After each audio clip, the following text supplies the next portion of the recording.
जब भी किसी इंसान के साथ बुरा होता है तो हम कहते हैं कि उसे तो अपने कर्मों की सजा मिल रही है। और जब किसी के साथ अच्छा होता है तो हम कहते हैं कि उसके पूर्व जन्म के कर्म अच्छे रहे होंगे, इसीलिए उसके साथ अच्छा हो रहा है। अब ये सोचने की बात है कि अगर हमें पिछले जन्म के कर्म अगर हमें इस जन्म में भुगतने पड़ते हैं तो परमात्मा ने ऐसी व्यवस्था ही क्यों बनाई। आखिर जो इंसान कर्म अभी करता है उसका फल उसे अभी क्यों नहीं मिलता, ताकि उसे यह भी तो पता चले कि कर्म का फल कैसे मिलता है। पिछले जन्मों को तो कोई याद नहीं रखता। अगर पिछले जन्मों के कर्मों का फल इस जन्म में मिलता है तो फिर आदमी को फल का एहसास कैसे होगा कि सच में जो भी हमारे साथ आज हो रहा है वो पिछले जन्मों के कर्मों का नतीजा है, या फिर कर्म का कोई और चक्कर हमारे जीवन को निर्धारित करता है।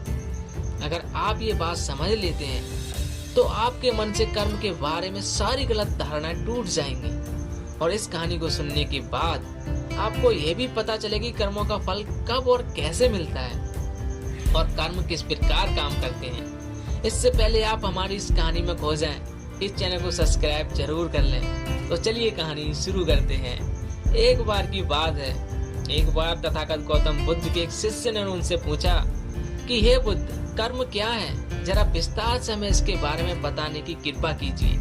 ये सुनने के बाद बुद्ध कहते हैं, मैं कर्म को समझाने के लिए तुम्हें एक कहानी सुनाता हूँ। इस कहानी को सुनने के बाद तुम्हें कर्मों के बारे में पता चल जाएगा। इसके बाद बुद्ध कहना शुरू करते हैं कि किसी राज्य में एक राजा राज करता था। एक दिन राजा निर्णय करते हैं कि आज मैं घूमने के लिए अपनी प्रजा के बीच में जाता हूँ। वो अपने मंत्री को साथ लेकर अपने राज्य के बाजार में घूमने के लिए अपने रथ पर सवार होकर निकल जाते हैं। राजा अपने राज्य की सुख समृद्धि को देखकर बहुत प्रसन्न होते हैं। ऐसे ही अपने मंत्री के साथ बातें करते हुए राजा की नजर एक दुकानदार पर पड़ती है। उसे गौर से देखने के बाद राजा अपने मंत्री से कहता है कि मंत्री, पता नहीं क्यों मेरे मन में अचानक यह ख्याल आया कि मैं क्यों न इस दुकानदार को फांसी की सजा सुना दूं। राजा ये बात मंत्री को बताने के बाद इसके बारे में भूल गया और उनके बीच दूसरी बातों पर चर्चा होने लगी। ऐसे ही शाम तक घूमने के बाद राजा अपने महल में वापस आ जाता है, लेकिन अब भी मंत्री के मन में राजा की बोली हुई वो बात घूम रही थी। वो सोच रहा था कि राजा के मन में ऐसा ख्याल क्यों आया कि उस दुकानदार को फांसी की सजा दे दें। बिना कोई बात के किसी के मन में ऐसा ख्याल कैसे आ सकता है। इसी सोच विचार के कारण वो मंत्री रात भर सो नहीं पाया और सुबह उठते ही उस बाजार की तरफ निकल गया जहाँ पर उस दुकानदार की दुकान थी।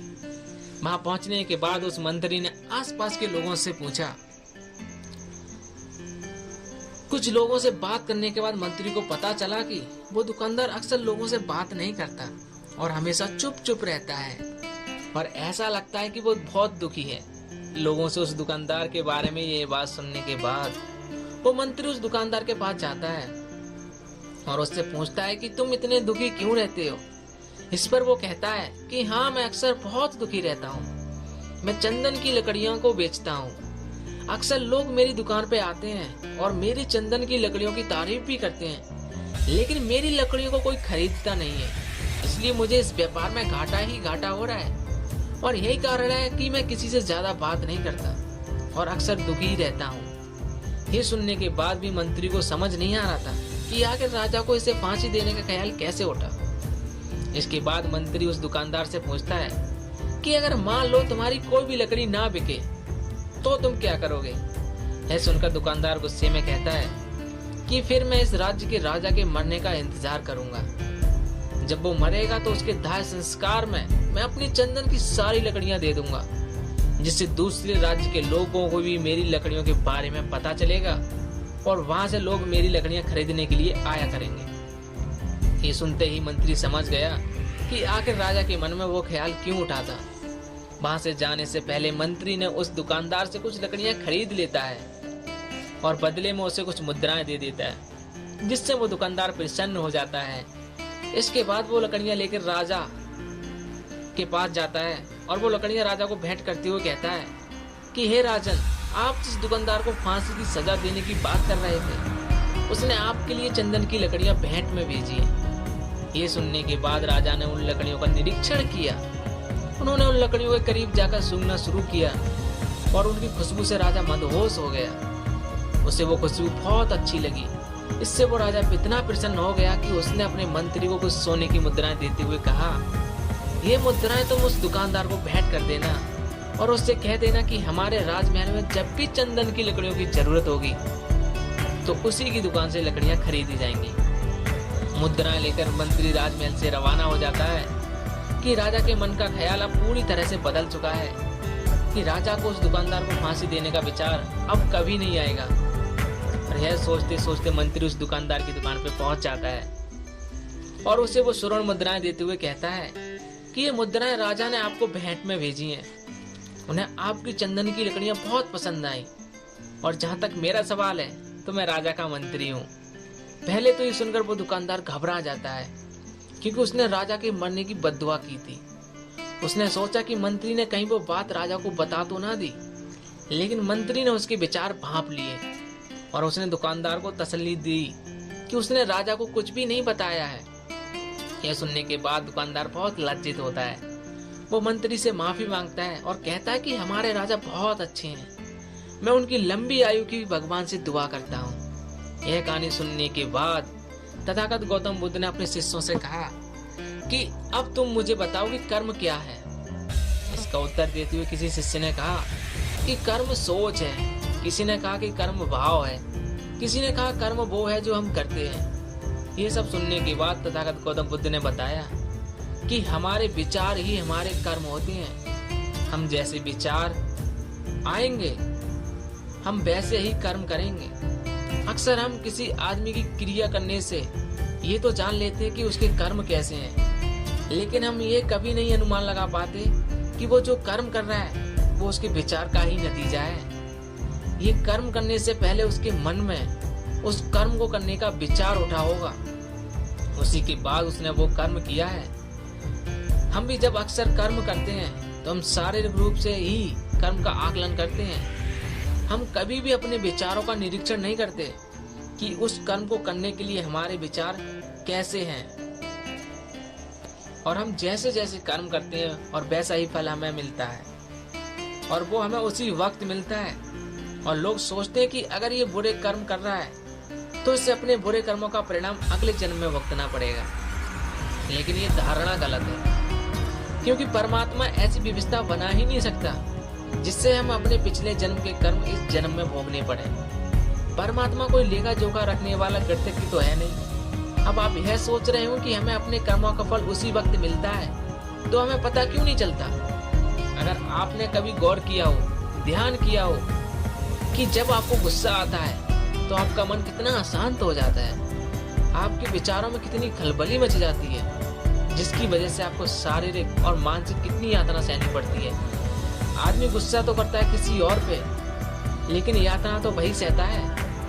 अगर कोई आदमी अच्छा काम करता है, दान दक्षिणा करता है, दूसरे की मदद करता है, तो उसे उसी वक्त उसके मन को कितनी शांति मिलती है, उसके मन को कितना आनंद प्राप्त होता है। और ये ठीक उसी समय होता है जब वो कर्म करता है। कर्म करने के बाद या कर्म करने से पहले हमें उस कर्म का फल नहीं मिल रहा था, ये कर्म का फल हमें कर्म करते वक्त मिल रहा था।